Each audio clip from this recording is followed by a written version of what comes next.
Okay, well, thank you very much. I'm really excited to be here to share this work on behalf of my colleagues, Wakkary, Ishac Bertran, Mac Harkness, Garnet Hertz, Jeroen, Henry Lin, Bram Naus, Pepijn, and Pepijn Verburg. If I even halfway pronounce all those names correctly, this presentation is off to a good start. Okay, so I'll just get right into it. So basically, the main motivation of this work is building on the seminal article by Harkness and Redstrom from 2001 on slow technology, where they really argue that as technology has moved into everyday life, we have to expand beyond the goals of making people's lives more efficient to thinking about how we could create technology that surrounds us and is a part of our lives over long periods of time. So these authors outline a really interesting design research agenda that's aimed at supporting reflection over long periods of time, as well as critically reflecting on technology itself. And the goal of this agenda is really to explore these notions together in this kind of combined way, which is really intriguing. And so in the paper, we offer very in-depth reporting on how slow technology has been taken up within and outside of HCI, and I can't go into all those details here, but one of the things that I'll highlight is what we found is that this framing is very, very rich on a conceptual level, but it's also quite abstract, and in general there's a bit of a lack of guidance in terms of how we could put slowness into practice for design. So that's really what we're aiming to do in one way within this paper. And so our goal is to really interweave a dialogue on slowness and 3 sensitizing concepts that I'll describe in a moment, with 2 design research cases to really account for how their influence really shaped very specific design decisions. So this work is really all about a first-hand account of our design research team, and in this paper we really closely attend to the making of these 2 artifacts, and that's really what I'm going to largely focus on today as the key contribution of the work. But to give you a little bit of background, in a few recent articles from our research group, we've really aimed to surface a set of related concepts that in a more general way help get a grasp on qualities that can support longer-term relationships with technology in everyday life. So this was done analytically through a synthesis of design research projects that we were more directly involved with, such as the photo box and table on table, and also related works that we saw had some of these kind of key qualities were being shared. And so we looked at the design artifacts and also people's kind of empirical relations to these through field studies. So the concepts that we surfaced out of this work are unawareness, intersections, and ensembles. And so we saw a potential value for slowness in them because they offer this lens to attend to more incremental or implicit and ongoing relations that emerge between people and things in the everyday environments that they inhabit. But at the same time, these concepts have not been kind of applied in design practice directly. And so that's really one of the goals of this work that I'm presenting today. So in short, I'll kind of give you an idea of what each of these concepts are. So the first is unawareness, and so this concept refers to designing computational objects that do not require the attention of their owner to operate. So they're not dependent on a person interacting with them to perform their computational behaviors, and they just kind of continue to perform them irrespective of any interaction. They also have no explicit output functions based on interaction with them, and they lack typically kind of a traditional interface or control mechanisms. And so this is the original articulation, kind of in the original work. Second, intersections refer to people's more implicit and ongoing encounters with an artifact that might range from being like mindful or reflective of that artifact to more subtle uses or even just kind of reconfigurations within your domestic environment. So intersections can be seen more as kind of complementary to interaction, but is notably more general in our aim to account for this kind of range of incremental encounters that we encounter with both digital and analog things alike. And so lastly, ensembles manifest through cumulative intersections. So this kind of happens over time. And so really the key point here about ensembles is that a design artifact has a set of qualities that invite it to find a unique fit and place among other things in a person's home environment. And it does this in this kind of piecemeal, incremental way over time. But again, the important point is that it does it by virtue of the design. That's kind of the intentionality surrounding it. So now I'm going to move into our design research cases. So both the artifacts Olly and Slow Game drew on these three sensitizing concepts kind of across our inquiry. And really our aim here was to create highly robust design artifacts that could actually operate over long periods of time in actual domestic contexts. So it's worth noting that these design processes ran in parallel over the course of 2.5 years. Olly began in Eindhoven University of Technology and then continued at Simon Fraser University, where Slow Game was initially inspired by some very early ideas by Bertran, and then that led to a longer-term collaboration that happened at Simon Fraser and Emily Carr University. So now I'm just going to give you a very brief kind of explanation of what each of these artifacts are to preface the kind of reflection and reporting on them.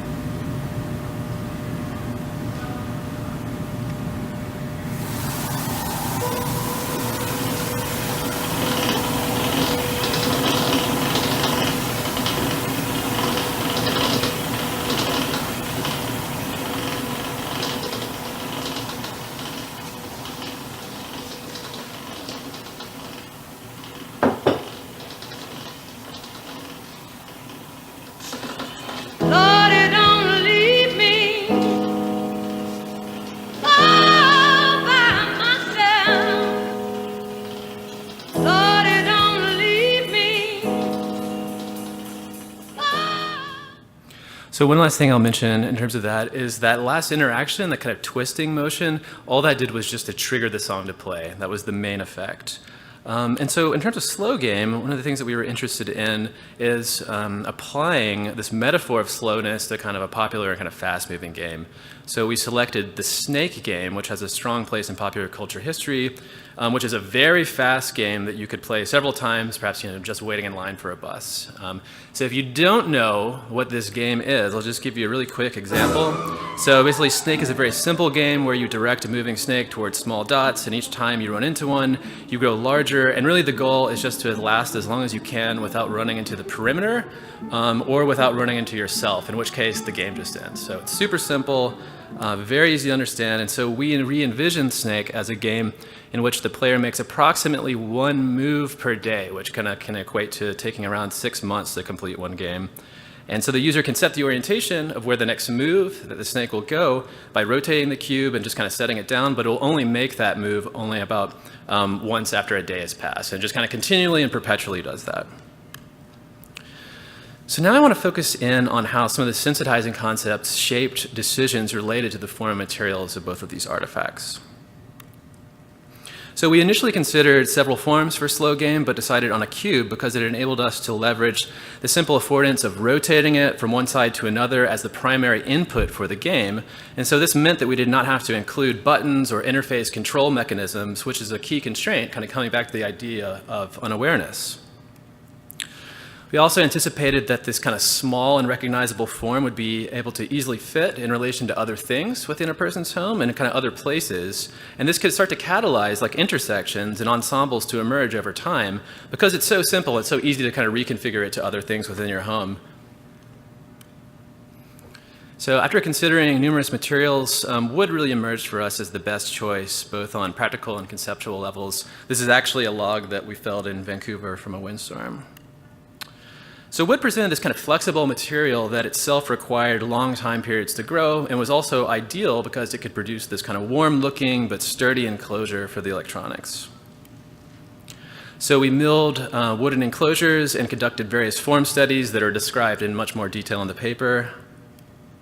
But ultimately we found that the choice of wood was really effective because it enabled us to also cut our own veneer from that same log that we had milled the enclosures from, which we affixed as a part of the front-facing display, which then really created this kind of uniform object. And so this technique offered a rich way to mute kind of the brightness of the LEDs such that the display remained persistent while not being demanding. And so that was a really important quality for intersections. With Olly, we had kind of different challenges. So we had to create a music player that was kind of not completely unaware, because if it played a song immediately when it was selected, this would be disruptive and demanding of one's attention. No one would want to live with it. So eventually, we created a form that could use rotation as a way to indicate when a song from one's past had been selected, but in this kind of subtle and more kind of momentarily present way.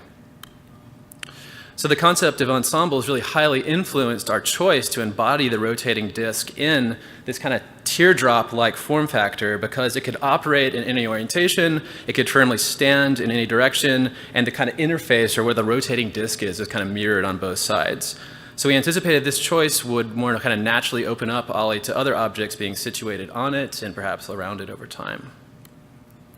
So additionally, the wooden sides on both sides of Olly are cut from the same sheet of veneer. So there's this relationship between the orientation of the rotating disc and the wood grain and the exterior part of the body. And so this was actually like a really important technique. So for example, each time Olly might stop rotating, its orientation and relation will be different. And this could lead to a kind of a slow accumulation of intersections. So for example, maybe momentarily noticing a change in the wood grain alignment, and contemplating maybe what song had been surfaced from your past when you were out of the house. Also, the body of the final version of Olly is reinforced with an aluminum chassis that's epoxied to boat-grade veneer to enable it to hold up over a long period of time and to kind of endure shock, temperature, humidity, and general wear. So we found in kind of reflection that intersections and ensembles shape both of these design artifacts and that they share important similarities. So both are embodied in forms that remain kind of open and flexible. They invite their owners to determine where they might ought to fit in one's home, again in this kind of ongoing reconfigurable way. And additionally, the material choices really evoke and kind of anticipate longer term relations in their materiality. So I want to move on to the next part, which is looking at kind of computation and pacing. So in part of our process, we had to work to balance the concept of unawareness with the need for our artifacts to remain intriguing in the long term. And so this really required over 6 months of testing and living with Olly and Slow Game. And so an important point here, kind of methodologically, is that speeding up the pace of either of these design artifacts would have not really provided an authentic sense of the felt experience of slowness and unawareness. So we really actually had to live with them to kind of calibrate them and dial them in.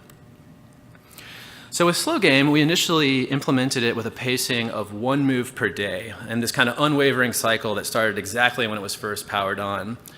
But over time, we really found that this produced a very methodical, kind of clock-like quality that became overly predictable, which is really kind of exactly what we were trying to get away from. So we lived with versions of Slow Game to explore kind of different shorter and faster pacing cycles. And through this, we found that an interval of 1 move per every 18 hours created this kind of dynamic yet balanced quality of experience. And so how this happened was, how this unfolded was that it moved kind of on its own time in a way. It was kind of shifting in and out of the rhythms of people's kind of everyday lives, or they're living on kind of more 24-hour cycles. We also found that as Slow Game's kind of snake grew longer and more visually complex, it became very difficult to make sense of, which was very frustrating and disappointing, and led to a lot of disengagement. And this really prompted us to rethink our application of unawareness and kind of adapt the concept in a more flexible way so it could actually hold up over time and it wouldn't just be this kind of conceptual piece that ultimately when you live with it is really frustrating. So we included this subtle feature in the design to clarify the cube's orientation. So when it's rotated, the snake retraces itself pixel by pixel, beginning at the tail and moving towards the head. And then after reaching the head, it will blink 3 times in the pixel representing where the snake would move next. So it doesn't make the move. It doesn't matter how many times you even touch it or rotate it. It's just providing a subtle indication that that's where it would move next if left in that orientation. So Olly came with the challenge of designing a technique that selected songs and kind of subtly expressed their availability to be played in kind of a brief and subtle temporal window. So after living with different versions of Olly for several weeks, we found that roughly 8 songs per week struck a balance between kind of enabling Olly to be possibly noticeable while also remaining unobtrusive. So Olly continues this process kind of indefinitely of surfacing songs, really irrespective of whether a user ever chooses to trigger a song to play or really kind of engage with it. So we also developed a technique to tie the speed of rotation to how deep into the past the song was last listened to that's relative to today's date. So specifically today's date. So the slower the rotation, the deeper into the past. The faster the rotation, the more recently you last listened to the song. And so Olly will make a total of 224 rotations in which the user can trigger a song to play before the song is abandoned. So this equates to about 10 minutes of rotation for the oldest song in the archive and about 4 minutes for the newest song. But again, the important point is that this is dynamic. So a song that might be very fastly rotating now will become slower over time into the future. This really enabled us to include an added layer of temporal expression in the design. So in reflection, we found that the kind of temporal qualities of both artifacts directly tied to their kind of perpetual, kind of ongoing performance over time. This enabled us to structure time in ways that were kind of humanly understandable and intelligible, and that expressed computational actions, though, still kind of on these artifacts' own time, kind of, if you will.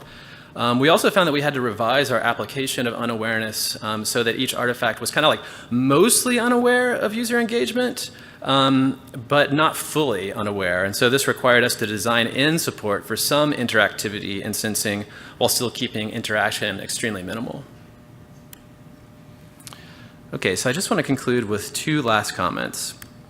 So in reflection, we found that on a conceptual level, unawareness opened a design space for us to attend to slowness by displacing an overt focus on interactivity, and this enabled us to create kind of a more distinct and ongoing pacing.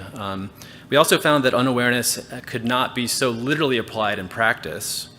In terms of intersections and ensembles, this helped kind of direct more holistic decisions across form and materials and computation to really emphasize subtle expression, ease of manipulability, and creating artifacts that implicitly invite relations with other artifacts. At the same time, we found that the boundaries between these two don't need to be so rigid. And so lastly, in conclusion, we really found that the more flexible, revised version of these sensitizing concepts offers promise for future efforts in designing for slowness and temporality by shifting on what we think about and what we focus on in design from the beginning. So for materials, this shifts us to think about how they evoke and will persist through time beyond how they feel now. For physical form, it gives prominence to decisions that explicitly invite encounters with other things as well as other people. And in terms of computation, emphasis expands beyond immediate response time to crafting a temporal pacing that's distinct, indeterminate, and ongoing. Thanks.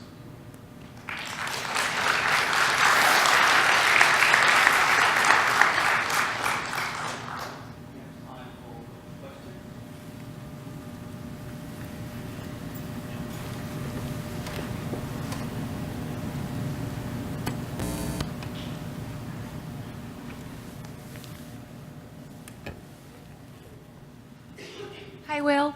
Thanks for your talk. I'm Audrey Desjardins from University of Washington. So you talk about intersections and that the design of Olly and the Slow Game led to these types of intersections. And I wonder if you have examples. Well, from a conceptual standpoint, the things that we were really kind of pointing out was the fact that the design choices seem to open themselves up to that. So if you're asking for if we have empirical examples, we are running some longer-term field studies, but really the point of this was to really kind of attend to these choices and the conceptual ideas in the design themselves.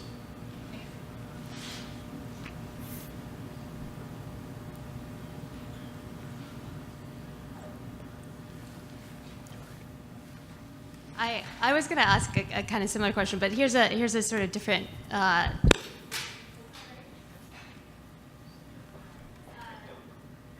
University of Washington. I wanted to ask a bit about, I guess, because you had such a sort of elegant description of this sort of material quality of both artifacts. I was kind of curious on your take on sort of the imagined environment in which those artifacts belong, because they're so minimal, right? And they have this sort of deeply kind of modernist feel to them. and it sort of projects similar to like the IoT stereotypical homes that Audrey has been looking at, so that kind of aesthetic environment. I'm wondering if you could talk a bit about like where those, who owns and inhabits the houses in which those objects belong.